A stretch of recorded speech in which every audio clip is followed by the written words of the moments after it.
ஒரு காலம் இருந்தது. பெண்கள் பேசக்கூடாது என்று சொல்லப்பட்ட காலம். கேள்வி கேட்டால் தண்டனை, சிந்தித்தால் தவறு, ஆணுக்கு கீழே இருப்பதே பெண்ணின் கடமை என்று நம்பப்பட்ட காலம். அடங்கிப்போ, சும்மா இரு, இது உனக்கு தேவையில்லை, இவையெல்லாம் பெண்களுக்கு சொல்லப்பட்ட வார்த்தைகள். அந்த காலத்திலேயே ஒரு பெண் எழுந்தாள். கோபத்தோடு இல்லை, கத்தலோடு இல்லை, ஆனால் அறிவோடு. அவள் பெயர் கர்கி வாசக்னவி. அடிமையாகப் பிறக்கவில்லை. கர்கி ஒரு விஷயத்தை நன்றாக அறிந்திருந்தாள். பெண் யாருக்கும் அடிமையாய் பிறக்கவில்லை.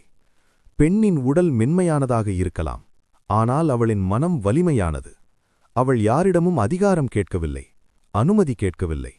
அவள் கேட்டது ஒன்றே ஒன்று: உண்மை என்ன? அரசன் ஜனகனின் அரங்கம். மன்னன் ஜனகன் ஒரு பெரிய அறிவுப் போட்டியை அறிவித்தார். இந்த நாட்டில் உண்மையை முழுமையாக அறிந்தவன் யார்? பெரும் பெரும் முனிவர்கள் வந்தார்கள், ஆண்கள் மட்டுமே. பெண் ஒருத்தி கூட பேசுவாள் என்று யாரும் நினைக்கவில்லை. அப்போது கர்கி அந்த அரங்கத்தில் நடந்து வந்தாள். அமைதியாக, தலை நிமிர்ந்து. அரங்கம் முழுக்க சத்தம் நிறுத்தம். ஒரு பெண்ணா? இவளுக்கு என்ன தெரியும்?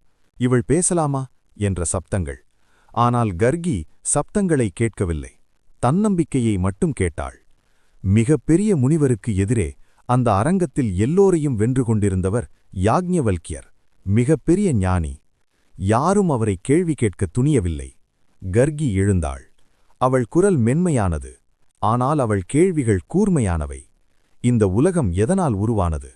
அதை தாங்கி நிற்கும் சக்தி என்ன? அந்த சக்தியை தாங்கி நிற்கும் அடிப்படை எது? ஒவ்வொரு கேள்வியும் ஒரு ஆணவத்தை உடைத்தது. அரங்கம் மௌனம். சிரித்தவர்கள் தலைகுனிந்தார்கள். ஏனெனில் அறிவு பேசும்போது ஆணவம் அமைதியாகும். கர்கி என்ன நிரூபித்தாள்? அந்த ஒரு நாளில் கர்கி உலகத்திற்கு ஒரு உண்மையைச் சொன்னாள். பெண் ஆணின் அடிமை அல்ல. பெண் கேள்வி கேட்கக்கூடாதவள் அல்ல. பெண் சிந்திக்கத் தடையில்லை. பெண் பலவீனம் அல்ல. பெண் அடக்கம் மட்டுமே அல்ல. பெண் அறிவின் உருவம். இன்றைய பெண்களுக்கான செய்தி. இது பழைய கதை அல்ல, இது உங்களுக்கான கதை. இன்றும் சில பெண்களுக்கு சொல்லப்படுவது: அட்ஜஸ்ட் பண்ணிக்கோ, வாய மூடிக்கோ, நீ பெண்ணு, சும்மா இரு. அப்போது நினைவில் வை, கர்கி 1000 ஆண்டுகளுக்கு முன்பே இந்த சங்கில்களை உடைத்தவள். அடிமைத்தனம் வெளியில் இல்லை. சில அடிமைத்தனம் கண்ணுக்குத் தெரியாது. அவை பயத்தில், அமைதியில், பழக்கத்தில், இதுதான் விதி என்ற எண்ணத்தில். முதலில் உடைக்க வேண்டியது மனதுக்குள் இருக்கும் அடிமைத்தனம். அதை கர்கி உடைத்தாள். ஆகவே பெண்களே, நான் சொல்லப்போகும் இந்த 7 குறிப்புகளை பின்பற்றி வாழ்க்கையில் எந்த இடத்திலும் எந்த சமயத்திலும் உங்கள் சுயமரியாதையை விட்டுக் கொடுக்காமல் தன்னம்பிக்கையுடன் நடங்கள். முதலாவது, தலைகுனிந்து இருக்காதீர்கள். கேள்வி கேளுங்கள்.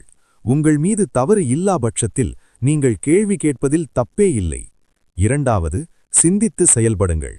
அந்த செயல் கண்டிப்பாக வெற்றியை தரும். அப்போது தானாகவே வீட்டில் மதிப்பு கூடும். மூன்றாவது, சோம்பேறித்தனத்தை விட்டு சுறுசுறுப்புடன் வலம் பழக்கங்கள். எந்த ஒரு செயலையும் நாளை பார்த்துக்கலாம் என்று தள்ளி போடாதீர்கள். நான்காவது, கம்பீரத்துடன் நடங்கள். பயப்படாதீர்கள். இந்த உலகத்தில் யாரும் யாருக்கும் கடவுள் இல்லை. அதனால் கம்பீரத்துடன் இருங்கள். ஐந்தாவது, யாரை பற்றி யாரிடமும் குறை கூற வேண்டாம். குறை கூறுவதால் எந்த ஒரு பயனும் இல்லை. இதனால் நமது சுயமரியாதையே குறைய வாய்ப்பு அதிகம். ஆறாவது, சுத்தமாக தூய்மையாக இருங்கள், மனதளவிலும் வெளியுலகிலும். ஏழாவது குறிப்பு உங்களுக்காக. நீங்களே வாதியிடுங்கள். நிதானமாக, பொறுமையாக, செயல்திறன் அறிந்து வாதியிடுங்கள். பெண் ஆணுக்கு எதிரி அல்ல. இந்த கதை ஆண்களுக்கு எதிரானதல்ல. பெண் ஆணுக்கு அடிமை அல்ல. ஆண் பெண்ணின் அதிபதி அல்ல. இருவரும் சமம். ஆனால் சமத்துவம் மௌனத்தால் கிடைக்காது, அது தன்னம்பிக்கையால் கிடைக்கும். வலிமை என்றால் என்ன? வலிமை என்றால் கத்துவதல்ல. வலிமை என்றால் அடக்குமுறைக்கு தலைகுனியாமல் அமைதியாக நின்று உண்மையைச் சொல்வது. அதுதான் கர்கி. ஒரு பெண் தன் அறிவை உணர்ந்த நாளே அவள் அடிமையாயிருப்பது முடிந்துவிடும். மனதை விழிப்பூட்டிய பெண்ணை யாராலும் அடிமையாக்க முடியாது.